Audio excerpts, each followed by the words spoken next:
Assalamualaikum warahmatullahi wabarakatuh. A'udzu billahi minasyaitonir rajim. Bismillahirrahmanirrahim.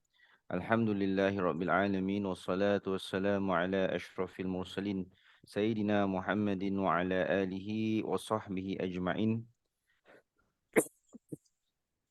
نوينا أن تعلم وتعليم وتذكر والتذكير ونفع والانتفاع والإفادة والاستفادة والحث على التمسك بكتاب الله وسنة رسول الله صلى الله عليه وسلم ودعاء إلى الهدى والدلالة على الخير ابتغاء وجه الله مرضات وقرب وثواب سبحانه وتعالى وإلى حضرة النبي محمد صلى الله عليه وسلم الفاتحة.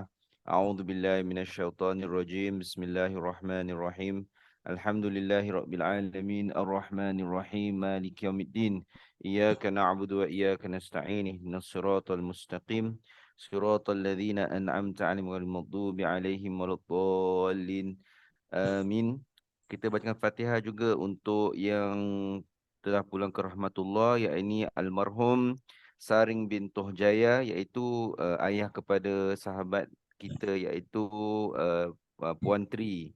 Ya, kita doakan semua SWT cucurkan rahmat atas roh beliau, mudahkan segala urusan beliau di lapangan kubur beliau, jadikan kuburnya satu taman daripada taman syurga, dan dimudahkan segala urusan ahli keluarga beliau. Ala hadhihi niyya wa kulli niyatin salihah. Al-Fatihah. A'udzu billahi minasyaitonir rajim. Bismillahirrahmanirrahim. Alhamdulillahirabbil alamin arrahmanir rahim maliki yaumiddin. Iyyaka na'budu wa iyyaka nasta'in ihdinas siratal mustaqim siratal ladzina an'amta 'alaihim ghairil maghdubi 'alaihim waladdallin. Amin.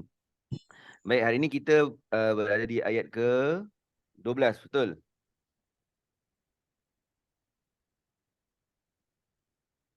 12 betul okey. Baik, ayat 12 surah Al-Mulk. A'udzu billahi minasyaitonir rajim. Bismillahirrahmanirrahim. Innal ladzina yakhshawna rabbahum bil ghaibi lahum maghfiratun wa ajrun kabir. Shadaqallahul azim. Ayat ke-12 surah Al-Mulk.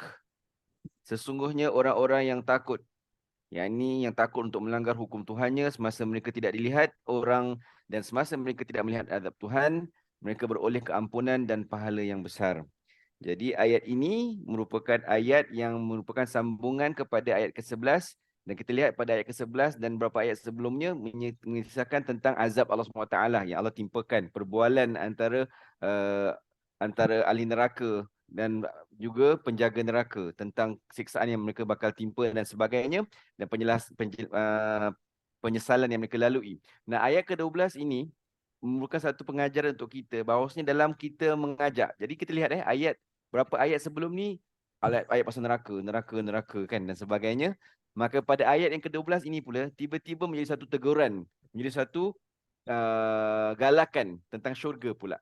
Dan ini merupakan satu cara Allah mendidik kita, dan juga ini satu cara yang boleh kita ambil daripada kaedah Al-Quran. Iaitu kalau kita lihat Al-Quran itu, kalau ayat pasal neraka, mesti ada seimbangnya ayat tentang syurga. Kalau ada satu ancaman, mesti ada padanya nanti suatu dorongan.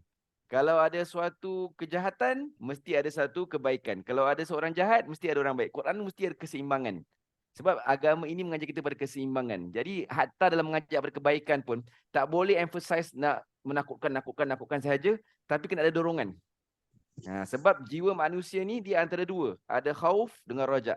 Dia ada rasa takut, dia ada rasa pengharapan. Jiwa manusia ni ada rasa takut dan rasa pengharapan. Dan jiwa manusia juga, kata Al-Imam Ibn Atha'illah Sakandari dan Kitabnya Al-Hikam, mengatakan jiwa manusia ni antara perasaan qabdun dengan bastun. Qabdun, qaf, ba, dhad. Kan? Dia apa? Perasaan sempit. Ada masa dia bastun, ada rasa lapang. Jiwa kita ni, kita tahu sendiri. Ada masa kita rasa happy je kan? Macam 5 minit sebelum ni kan happy je kan? Sebelum start kelas. Kan? Happy kan? Tu happy. Maknanya hati lapang. Tu bagus. Kan? Ada pun hati kita rasa sempit. Rasa macam ada masalah je. Ada tak kena je. Kan? Ada rasa kesempitan. Jiwa kita antara lapang dan sempit. Memang Allah jadikan lumrahnya macam gitu. Macam iman kita. Ada turun, ada naik. Nah, kalau jiwa kita, kata pesanan guru saya, kalau kita ada jiwa kita ada rasa sempit, maka tanamkanlah lebih banyak rasa apa? Rasa pengharapan. Rasa pengharapan bahasa Arab namanya apa? Rojak. Ya, rojak. Kita rasa sempit, dan kita macam tak sedap, rasa macam gelisah, rasa macam iman tengah down, kan, perasaan down, kita lawan dengan perasaan rojak, pengharapan. Jadi pengharapan tu akan menarik perasaan kita yang tengah down ni, dia akan angkat perasaan kita. Dan kalau kita ada perasaan lapang, happy kan? Gembira rasanya happy kan? Gembira rasanya hati kan? Okey coki kan? Rasa happy sangat. Kan kita rasa gitu. Macam kita tengah ibadah, rasa dapat bangun malam lah, dapat buat tahajud lah, kan rasa happy. Macam sekarang kan kita duduk kelas Quran, rasa happy sangat. Kita kena balance dengan rasa takut. Takut apanya? Takut amalan kita tu tak diterima. Takut apa? Takut kita buat tak ikhlas. Takut ada cacat celah. Takut Allah cabut nikmat buat amalan tersebut. Dia kena ada balance tu. Kan? Jadi kalau kita ada perasaan tengah sempit, kan, minta harap dari Allah SWT. Kalau perasaan tengah rasa lapang, kena rasa khauf. Khauf maknanya apa? Takut. There is a balance. Kan? Jadi hati kita ni selalu gitu. Jadi Allah nak ajar kita supaya jangan putus asa, pada waktu yang sama jangan rasa hebat sangat, jangan complacent sangat. Jadi manusia ni sentiasa dalam keseimbangan. Kan, almarhum guru saya selalu beritahu kepada saya, kita ni macam kenderaan menuju Allah SWT. Sama ada kita macam pesawat. Pesawat ni kena ada 2 sayap. Satu sayap tak boleh balance. Ataupun kita kenderaan ni, kita kenderaan beroda. Kan, motosikal. Kalau satu roda tak boleh. Takkan nak wheelie terus je. Tak boleh. Jadi itu.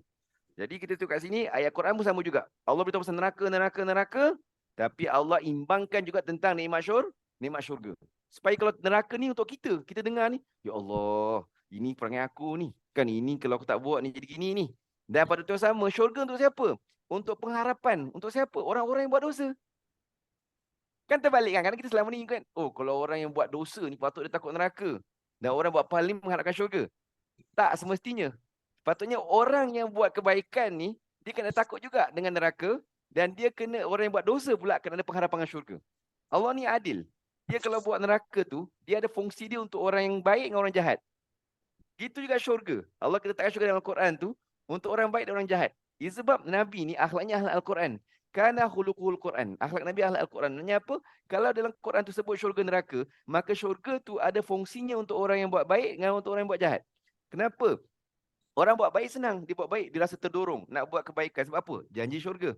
Dan orang yang jahat juga, dia rasa terdorong. Ya Allah, kan jahat-jahat aku pun, aku nak syurga juga. Kalau orang yang dia buat jahat pula, kalau neraka pula, orang yang buat jahat, ya Allah, kalau aku berterusan jahat ini, aku masuk neraka ni, teruk aku. Orang yang buat baik pula dia merasakan kalau aku satu kali jatuh pada dosa, ada kemungkinan aku masuk neraka. Jadi syurga dan neraka ni perlu diceritakan dengan keseimbangan. Kan pada zaman Nabi Musa alaihi salam ada seorang lelaki. Nabi Musa alaihi salam kan diperintahkan Allah SWT untuk menyembahyang, untuk menguruskan jenazah. Untuk menguruskan jenazah seorang lelaki yang telah dipulaukan oleh kaumnya. Pulau kaum. Sebab apa? Jahat sangat. Tapi Allah perintahkan Nabi Musa pergi ke kampung ni. Kan untuk menguruskan jenazah seorang hamba ni, sama hamba aku ni yang telah dipulaukan oleh kaumnya, oleh orang kampungnya. Maka Nabi Musa pun pergi. Dapat tahu ni jahat ni orang. Kan jadi sebab dia dipulaukan, sebab tak ada orang nak uruskan jenazah dia. Tapi orang kampung pelik. Kenapa yang datang Nabi Musa? Banyak-banyak orang, kenapa Nabi Musa? Siapa dia ni? Kalau orang baik, selalu yang datang uruskan orang baik. Dan kalau orang jahat, takkanlah orang baik datang nak uruskan. Kan? Jadi kita gitu kan. Bila guru kami Ustaz Azhari meninggal dunia tu kan, yang datang semua baik-baik semua. Kan orang baik-baik semua. Kan jadi Nabi Musa datang kenapa ni? Jadi orang tertanya, ni orang baik, apa baik dia buat ni? Tiba-tiba Nabi Musa datang. Nabi Musa pun datang, Nabi Musa uruskan. Maka dia beritahu kepada Nabi Musa oleh Allah SWT bahawasanya hamba ini, kan Nabi Musa tanya kepada isteri arwah ni. Kan apa kelebihan ni? Dia buat amalan apa? Faham tak? Dia ada amalan apa suami aku ni? Suami kau ni ada amalan apa? Maka dia beritahu pada waktu malam, kan dia ni suami memang jahat. Siang malam buat dosa selalu. Kan asyik buat dosa selalu. Maka dalam keadaan dia berdosa tu, isteri kata, kan, ya Nabi Musa, kau tahulah keadaan suami aku ni macam mana. Orang kampung pun dah tahu dah dia jahat macam mana pun. Tapi satu perkara tentang suami aku ni yang orang tak tahu ialah pada waktu malam, setiap kali sebelum dia tidur, dia berdoa, ya Allah, walau jahat-jahat aku ni pun, bila aku mati ni aku sangat mengharapkan akan syurga engkau. Dia tak pernah putus asa dengan rahmat Allah. Ini bukan nak cerita ni bukan nak mengesahkan kita buat jahat lepas tu harapkan syurga, okey. Tak, maksudnya manusia ni mengakui, hamba Allah ni, zaman Nabi Musa ni, mengakui dia ni ada kelemahan. Tapi dia tetap meletakkan rahmat Allah lebih besar daripada kesilapan dia sendiri, daripada murkanya Allah SWT. Maka itu sebab itu, atas prasangka dia pada Allah SWT, Allah masuk ke dalam syurga. Jadi kita begitu. Kan? Macam mana kita hebat dalam ibadah kita. Kita rasa bahagia dengan nikmat Allah. Berwaspadalah. Kalau Allah boleh tarik balik, anytime boleh tarik balik, nikmat tu takut tak datang balik. Tapi kalau kita dalam keadaan kita tengah nikmat dengan Allah, kalau kita dalam keadaan tengah tersungkur, dalam keadaan kita terbuat dosa, dalam keadaan kita tengah melakukan kesilapan, ingat bahawasanya Allah SWT itu sentiasa ada untuk menerima kita dengan rahmatnya. Itu sebab Sayyidina Ali bin Abi Talib, satu ketika, Sayyidina Ali bin Abi Talib ni, dia suka berjalan. Dia suka berjalan dari satu tempat ke satu tempat ni untuk apa? Untuk memeriksa perbualan, untuk memeriksa orang-orang berceramah. Macam saya ni kan. Kalau Sayyidina Ali bin Abi Talib, dia memeriksa orang berceramah. Dan antara perkara yang dia tegurkan ialah satu ketika ni seorang berceramah tentang neraka. Dengar pasal neraka. Cerita pasal neraka je. Maka Sayyidina Ali tegur, kau ni cakap pasal neraka ni. Neraka ni apa? Dia ni makhluk ke dia pencipta? Maka kata penceramah ni makhluk ni, neraka ni makhluk. Maka kalau dia makhluk, jangan selalu banyak cerita pasal makhluk sampai lupa pada rahmatnya penciptanya. Jadi kalau kita cerita pasal neraka, jangan sekarang kan banyak orang cerita pasal neraka. Memang kita nak baiki masyarakat. Tapi sebenarnya ada kaedah yang kita tertinggal, iaitu menceritakan tentang syurga. Cuba kita dengar kat YouTube sekarang, kita dengar kat Instagram sekarang. Dengarnya banyak pasal neraka. Sampai nangis ustaz yang cerita, neraka. Sebenarnya, kalau kita cerita pasal syurga tu, ada kemungkinan lebih memberikan kesan. Sebab memberikan pengharapan. Sebab naluri manusia ni, dia cenderung kepada kelembutan. Sebab Allah kenalkan dirinya sebagai Ar-Rahman Ar-Rahim. Bismillahirrahmanirrahim. Aku ni Ar-Rahman, yang pengasih pada semua hamba aku. Tak kisah siapa, yang berdosa ke, yang buat taat ke, yang buat maksiat ke, yang buat kebaikan ke, semua aku Tuhan dia. Maka Allah SWT tu berikan harapan. Jadi naluri manusia, dia suka walaupun dia salah untuk tidak terlalu dibentak-bentak atau ditakutkan, tapi dia suka kalau buat salah tetap dibelai dan diberikan perhatian. Jadi ini metodologi kita dalam kita mendekati, menanggapi masyarakat, menanggapi manusia, menanggapi keluarga dan sebagainya. Mulakan pertama kena ada keseimbangan. Kena ada keseimbangan, iaitu kena ada, kalau kita cakap pasal kita nak menakutkan, ada. Tapi pada waktu yang sama, jangan sampai tertinggal tentang dorongan, motivasi. Dan kalau antara kedua ni, yang lebih utama ialah memberikan motivasi. Memberikan kasih sayang dan sebagainya. Itu yang memberikan kesan. Kita tengok kadang dalam keluarga kita tengok dalam keluarga kita tu kan, kadang-kadang kita tengok dia dalam keadaan yang nakal, jahat sangat gini kan.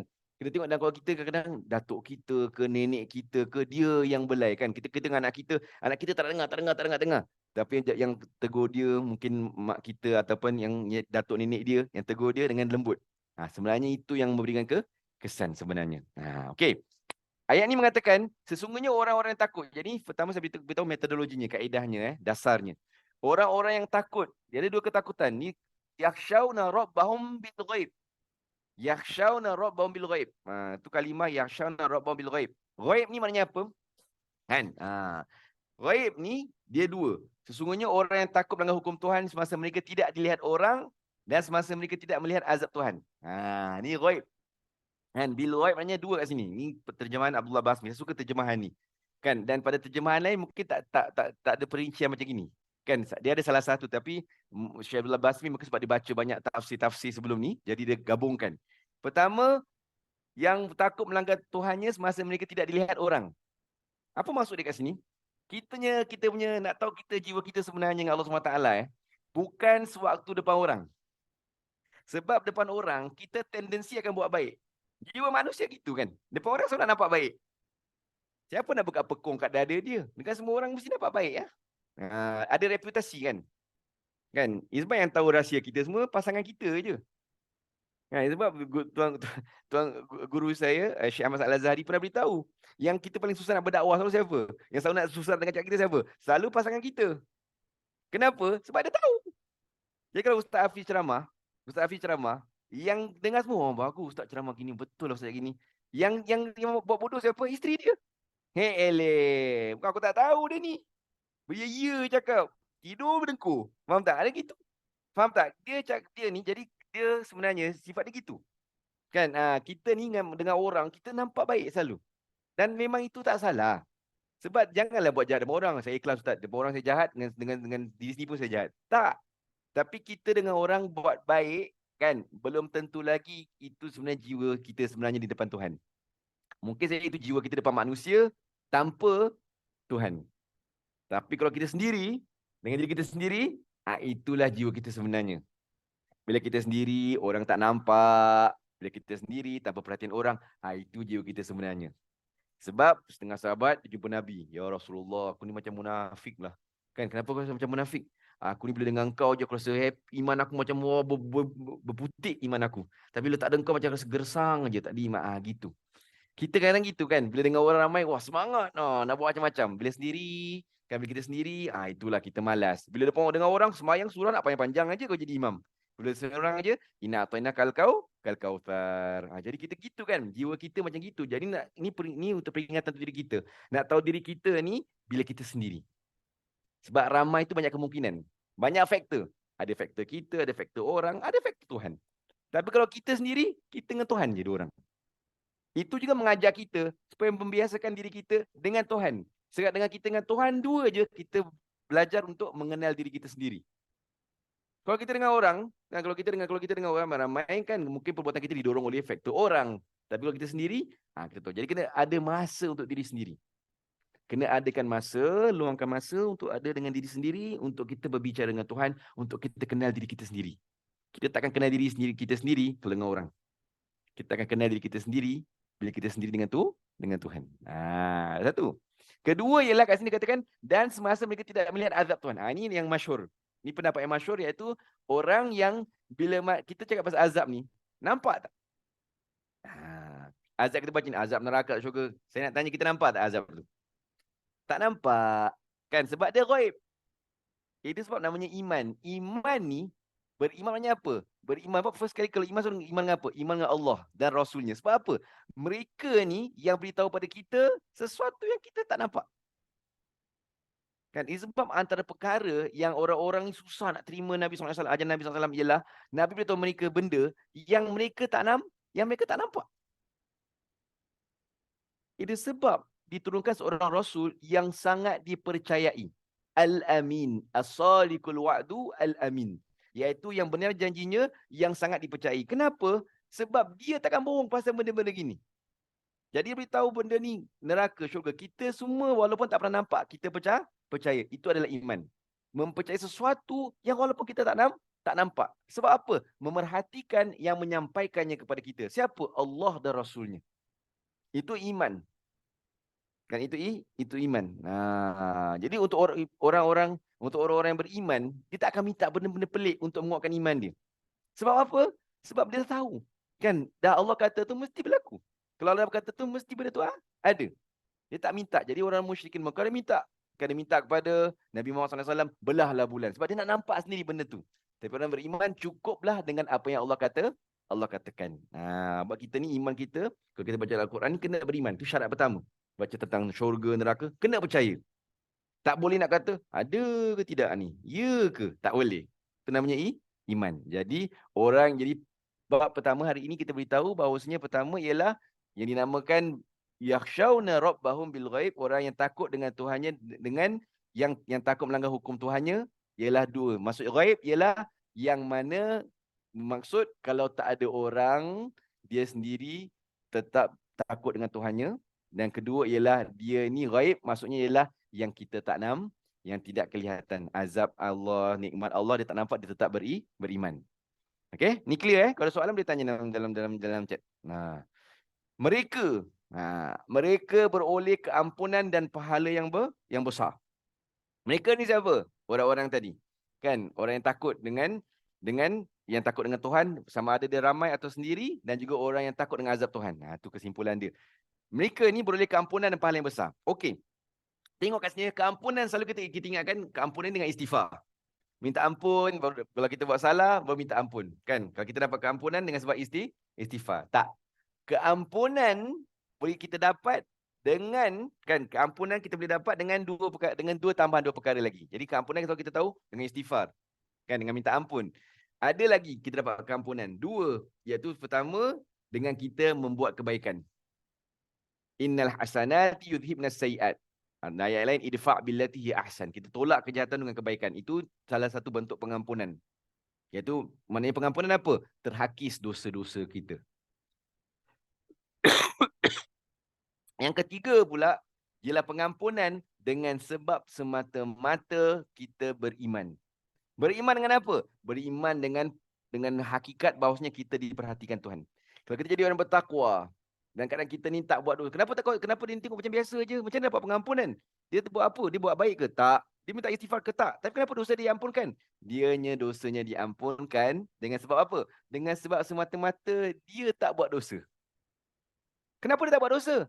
Sebab dia tahu kalau dia buat dosa Allah murka. Itu sebab dia ampunkan dosa dia. Ada tiga. Jadi pengampunan dosa dengan sebab kita minta ampun. Itu taubat. Kan? Pengampunan dosa dengan sebab taubat. Kedua, pengampunan berlaku dengan sebab kita buat kebaikan. Kan? Contohnya kalau kita pergi belajar menuntut ilmu, kan? Tak ada satu golongan yang belajar menuntut ilmu tu melainkan ciptaan Allah SWT mengistighfar untuk mereka. Nah, masuk sebuah hadis Nabi SAW, kita diistighfarkan oleh makhluk-makhluk Allah dengan sebab kita menuntut ilmu. Kedua. Yang ketiga ialah dengan sebab dia ini bertakwa. Dia ampunkan dosanya. Sebab apa? Tengok orang tu, dia tak nampak dia buat baik apa-apa pun. Tak nampak dia istighfar apa-apa pun. Tapi dosanya diampunkan. Sebab apa? Sebab dia tak berdosa. Kan? Sebab kita jangan leki dengan suami kita. Kita tengok, okay, aku pagi bangun baca Quran, aku ingin rajin-rajin. Suami aku relax kat TV je suat khabar. Itu dalam keadaan tengah diampunkan dosa tu. Kenapa pula? Dia tengah tak buat dosa. Dia tengah tak buat dosa. Kenapa suami awak tengah baca? Dia baca surat khabar, dapat pengampunan dosa. Dia baca surat khabar, dia tak baca buku kitab sejarah Pak Maun. Kalau dia baca buku kitab sejarah Pak Maun, tersebutlah kisah, kan jadi masalah. Dia tahu, kalau aku baca tu berdosa, baik baca surat khabar. Buka-buka bilik-bilik Al-Fatihah, dia baca doa Al-Fatihah. Tahu satu hari muka aku kat situ. Kan? Jadi gitu. Suami kita tengok dia, dia duduk kat tepi gitu. Jadi jangan suami kita duduk kat situ kan. Duduk kalau bahasa-bahasa orang-orang kita melanguk tak buat apa-apa. Kadang tak buat apa-apa tu pahala. Membuta je abang ni kan. Daripada siang tak buat apa-apa. Saya daripada 2 juzuk saya baca. Abang tidur relax aja. Kan rupanya suami kita pergi amalkan daripada kita. Daripada aku bangun, daripada awak baca 2 juzuk. Tapi lagi 2 jam mengumpat orang, caci orang sini kan, gosip sana sini. Saya 2 jam dia tidur, tak tahu urus apa-apa pun. Kan? Ibu setengah ulama, dia ni tetap pegang pada pendapat kalau bulan puasa tu, walaupun pendapat ni lemah, dia tetap pegang juga. Bulan puasa ni ada bagusnya tidur juga. Ada bagusnya tidur juga. Sebab apa? Lagi peluang yang terlepas waktu kita tidur hanyalah peluang untuk beramal, ruginya tak buat amal. Tapi kalau kita berjaga, walaupun buat amal, takut hilang dengan dosa. Jadi imbanglah kalau kita ni, dalam hidup kita ni, imbang dengan 3 perkara ni. Ni bagus. Jadi pengajaran kita 3 perkara ni. Imbang dengan pengampunan dengan 3 perkara ni. Pertama, hidup kita ni sentiasa minta pengampunan dengan Allah SWT, minta taubat. Kedua, hidup kita ni imbangi dengan selalu buat ketaatan. Yang ketiga, imbangi hidup kita ini dengan tak buat, dengan sekadar sedar Allah memerhatikan kita. Itu keseimbangan. Dan sebenarnya yang ketiga ni paling penting tau. Merasakan kita diperhatikan Allah SWT. Sebab kadang-kadang kita buat amal ibadah pun kita ingatkan kita yang bagus. Atau kita buat amal ibadah sebab nak orang tengok. Jaga-jaga. Allah memerhatikan. Jadi nombor 3 ni paling penting sebenarnya. Faham tak? Yang buat taubat kita kekal apa? Sebab takut nak buat dosa lagi. Kenapa takut nak buat dosa lagi? Sebab takut Allah nampak perbuatan kita. Kita buat taat. Kenapa taat kita jadi bermakna? Kenapa taat kita berkekalan? Sebab kita takut nak riak. Sebab apa? Allah memerhatikan kita. Rupa-rupanya, sekadar merasakan diperhatikan Allah itu, besar nilainya si Allah SWT. Itu sebab Nabi kata, ittaqillaha haithuma kuntum. Kan? Ittaqullaha haithuma kuntum. Kan? Takutilah kamu akan Allah di mana saja kamu berada. Kan? Maknanya apa? Mana-mana kamu berada tu takutlah Allah SWT. Sebab apa? Dia berada di mana-mana pun. Fi sirri wal alim. Kan? Sama ada dalam keadaan rahsia ataupun terbuka perbuatan kita, Allah akan nampak.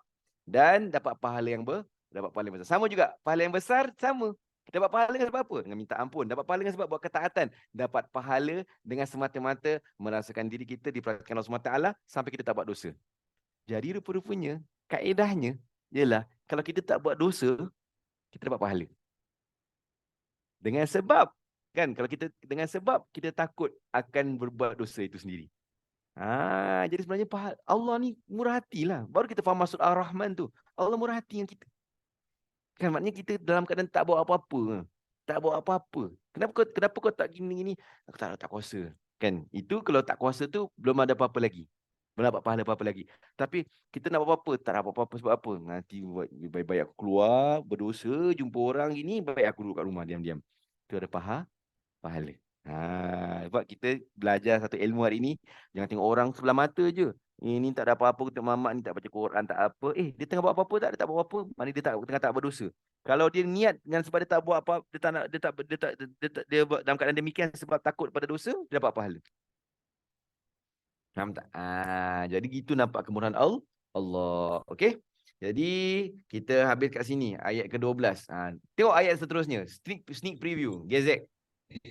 Wa asirru qaulakum. Ada orang buka mic nak bagi salam je kerjanya. Faham tak? Wa asirru qaulakum awijharu bi. Ayat lepas tu. Cantik ayat lepas tu. Dan tuturkanlah perkataan kamu dengan perkataan perlahan atau dengan nyaring. Sama saja keadaannya kepada Allah, kerana sesungguhnya Allah Maha mengetahui. Tengok, cantik tak ayat lepas ni? Kan, maknanya kita sebelum ni kita buat, sama ada Allah tengok tak nampak, kita buat je kebaikan. Sambung pada ayat seterusnya, nanti kita akan masuk pada ayat seterusnya, beritahu secara terperinci perintah Allah kepada kita, sama ada kita nyatakan perbuatan kita, perkataan kita, ataupun kita perlahankan atau kita sembunyikan, Allah tetap mengetahui. Yang penting apa? Hati kita dengan Allah tu macam mana? Macam apa hati yang baik dengan Allah SWT? Perhatikan diri kita bila sendiri dengan Allah SWT. Okey? Okey, habis kat sini sahaja.